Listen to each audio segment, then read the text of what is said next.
इसको पहले मेटलर्जी क्या होता है? तो मेटलर्जी क्लास 10th के अकॉर्डिंग सीबीएसई बोर्ड के अकॉर्डिंग बहुत इंपॉर्टेंट टॉपिक है, इसको कवर कर लेते हैं। Process of extraction of metals from ore, ore से मेटल को निकालना ही मेटलर्जी है। जैसे मेटल्स दिखते हैं वैसे पाए नहीं जाते हैं आकाश में, वो मेटल्स ओर्स के रूप में पाए जाते हैं। ओर्स क्या होते हैं? रॉक्स और सेडिमेंट्स जिसके अंदर मेटल्स होते हैं, जिससे हम लोग इजीली और प्रॉफिटेबली मेटल्स को निकाल सकते हैं। ये दोनों वर्ड को इंट्रोड्यूस कर दीजिएगा आंसर राइटिंग में। इजीली और प्रॉफिटेबली मेटल्स को निकाल सकते हैं, वो कहलाता है ओर। ठीक। मेटल्स को निकालने का 3 स्टेप है मेटलर्जी में। कौन-कौन सा? Enrichment, conversion to oxide, enrichment के बाद कन्वर्जन, कन्वर्जन के बाद रिफाइनिंग। तो इनरिचमेंट में क्या करते हैं? जैसे कोई पत्थर है जिसमें मेटल्स है, ज ज जो ओर है वो ना सैंड और सॉइल में मिक्स्ड होता है पूरा। तो सैंड और सॉइल इम्प्योरिटीज़ होते हैं यहाँ पर, तो उसको हटा लेंगे तो ये कहलाएगा इनरिचमेंट। ठीक? तो वो जो सॉइल और सैंड है ना, जो इम्प्योरिटीज़ है, उसको हम गेन बोलते हैं मेटलर्जी में। ठीक?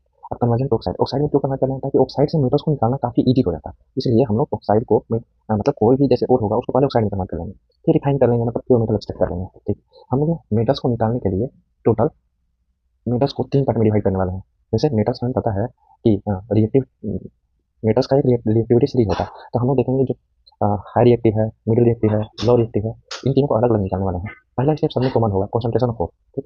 कंसंट्रेशन में रिमूवल ऑफ इम्प्योरिटीज। ठीक है? फिर दूसरा स्टेप में हम लोग डिवाइड कर देंगे पहले किसको? हाई रिएक्टिव को। हाई रिएक्टिव को निकालने का एक ही स्टेप, एक ही तरीका है, इलेक्ट्रोलाइसिस। इलेक्ट्रोलाइसिस से इसको निकाला जा सकता है, उसके बाद प्योर मेटल निकाला जाए। लेकिन मिडिल रिएक्टिव जैसे कि कार्बोनेट हो गया, मतलब कार्बोनेट के फॉर्म में पाया गया या सल्फाइड उसके रूप में पाया गया। तो कार्बोनेट में पाया गया तो इसको पहले ऑक्साइड में कन्वर्ट करेंगे। ऑक्साइड में कन्वर्ट करने के लिए यहाँ कैल्सिनेशन प्रोसेस यूज करते हैं। हीट करना in the absence of oxygen, oxygen के absence में हीट करेंगे तो वो कैल्सिनेशन कहलाता है। सल्फाइड को हीट करें इन प्रेजेंस ऑफ ऑक्सीजन तो ये कहलाता है रोस्टिंग। फिर ऑक्साइड में कन्वर्ट हो गया, फिर ऑक्साइड से हम लोग रिड्यूस करके प्योर मेटल निकाल सकते हैं। वैसे है। और लॉ रिएक्टिव वाले को क्या करेंगे? लॉ रिएक्टिव सल्फाइड्स के रूप में जैसे पाए जा रहे थे, ये सल्फाइड्स के रूप में पाया जा रहा है, ये भी सल्फाइड्स के रूप में पाया जा रहा है। तो इसको रोस्टिंग से मेटल्स निकालेंगे, मेटल्स का प्यूरिफाइंग कर देंगे।